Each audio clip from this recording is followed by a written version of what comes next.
Hey everyone, I'm John Carter with the Boca Voice, and today we're gonna start a medical marijuana series. Amendment 2, as you all know, on November 8th passed with an overwhelming majority. Around 79% of Florida people said that they wanted medical marijuana to be legal here in our great state.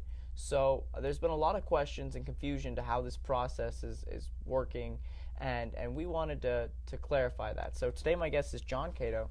He is president of Liberate Medical Marijuana Physicians Centers, and John, thank you for being here today. Oh, my pleasure. So, tell us a little bit about there's a lot of different processes on medical marijuana. You're not a grower, and you don't physically hand out the cards. So, what does Liberate do? Liberate, based, and I'm glad you brought that up. Some people do confuse us as being either a dispensary or a grower. We're neither or.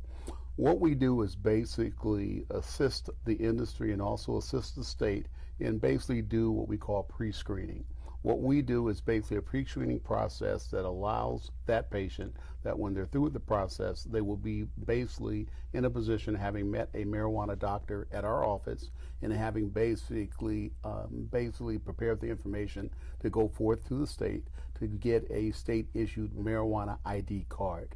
And the only way you can do that is to go through the process that the state has set in Amendment 2, which includes a bona fide relationship with a physician, with a marijuana certified doctor, in which he basically states that you've met the criteria for the conditions listed under Amendment 2. So say someone has MS or epilepsy or PTSD, and they come in and they speak with you, telling them about your problem and that they want to seek medical marijuana. Walk me through that process. That's pretty much a generic process that has been initiated by the state and also by Liberate Medical Marijuana Physician Centers in terms of our staffing. We've gone through a lot of informational resources over the years in regards to looking at what the state has asked for, what the state has required from us in order to basically meet the criteria needed to get a medical ID card, a marijuana medical ID card from the state. So what we do is basically a person will call us. Either they have found us through the internet or found us through our canvassing or ambassador program or found out through us through word of mouth. They'll make a phone call, either come by the office, and they'll just ask an inquiry, what do you do there? How do I get a medical marijuana card? Or in some cases, they even think that we're distributing or we're a dispenser. In either case, we're strictly a marijuana ID card pre-screener or certifier. Essentially what we do is that we basically prepare all the paperwork that's required by the state. The patient will basically come into the office. They'll have their medical records with them, a valid Florida ID, either being a driver's license or some other form. Part of the criteria is you have to be a resident in the state of Florida in order to acquire a medical marijuana ID card. Having said that, we'll take a copy of their driver's license, we'll take a copy of all the medical records, we'll scan it into the computer, creating a database, if you will, in terms of that, showing that that patient has met all the medical criteria year to date that's basically needed for meeting conditions of Amendment 2. If the patient does not have access to his medical records, they can sign an actual medical records release form that basically waives their rights, in which they are allowing us to basically fax that information to their doctor requesting their medical records. The doctor then will send back that information to our fax machines, and then we'll basically incorporate that into our entire process in terms of accumulating information on their documentation.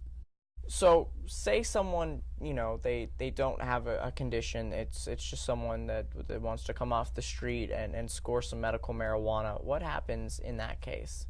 John, that's a very good question. I've had that happen on, not numerous times, thank God, but on several occasions. If I catch it early enough, the 30-second phone screen that I spoke about, that usually gives me enough time to ascertain whether or not that person is trying to do just that, and I won't invite them into the office.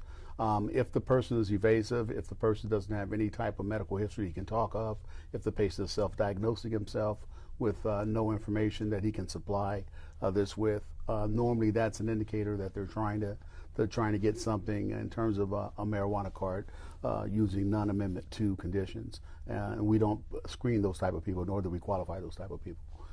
Those type of individuals will never make it past our initial screening process, and if they did for some outside reason, our MMJ doctor, our marijuana doctor, Dr. Anthony Fiorillo, would basically deny that patient access to anything. He wouldn't accept their files come hell or high water if that were the case.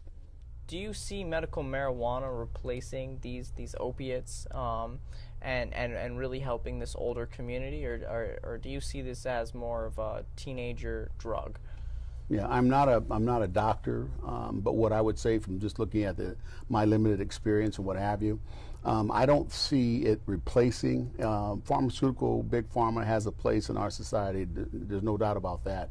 What I see it being as an adjunct, as an additive or a supplement to the existing regimentation for medications and having its dual effect on certain conditions. There's no doubt that it works. Do we have documentation that's domestic, that's in America, that supports these claims in terms of some of the things that medical marijuana can do? Not as much as I would like. We have some limited data.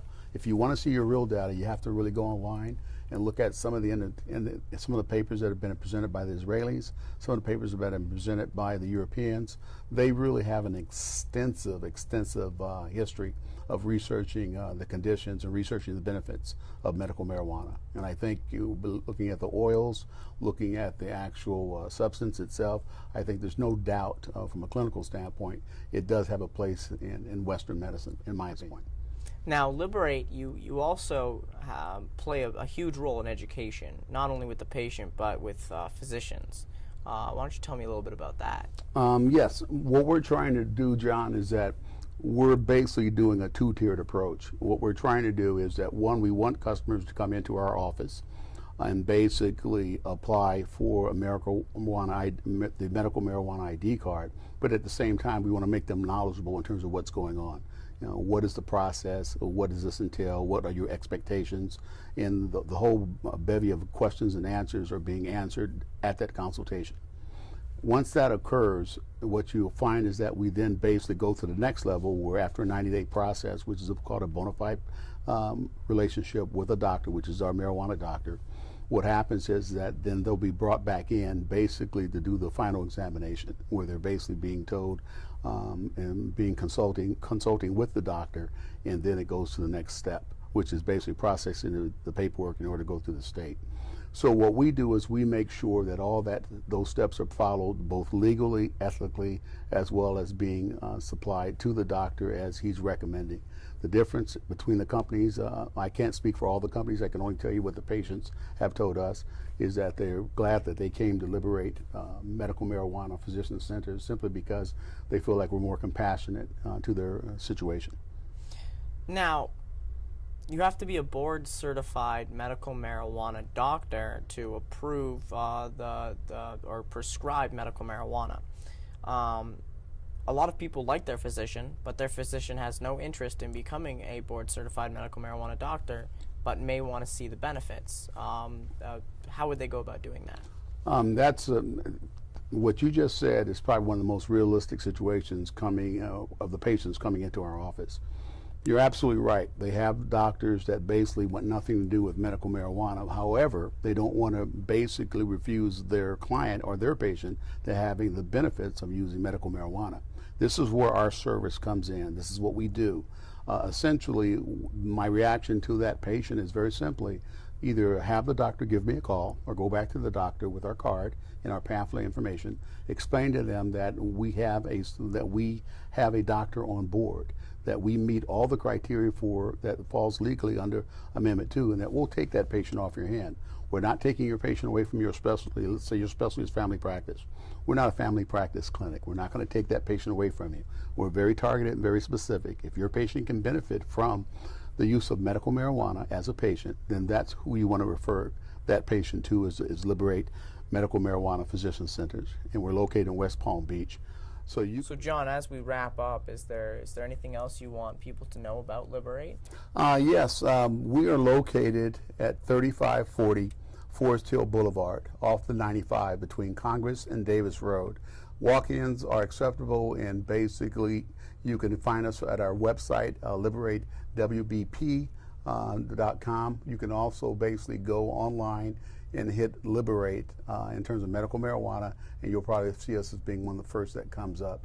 feel free to use our services. One thing we do offer is a very friendly and open environment. I know you have a lot of questions. I'll limit the phone conversation to about 30 seconds. We'd rather have you come in the office and do a consultation with us for a fee and basically be there to answer any questions that you might have in regards to the process. I think that you'll enjoy the experience you have with Liberate Medical Marijuana Physician Services. Well, John, thanks so much for being on the show, and we want to hear from you at home. Definitely share this video if you think that you or someone else that you know could be benefited by the use of medical marijuana. And do you think that it is important for companies like Liberate to screen all the patients to ensure the right people are getting medical marijuana here in the state of Florida? Let us know in the comment section below. Well, until next time, John, thank you so much. Hey, thank you for having me. I'm John Carter, your voice for all things medical marijuana.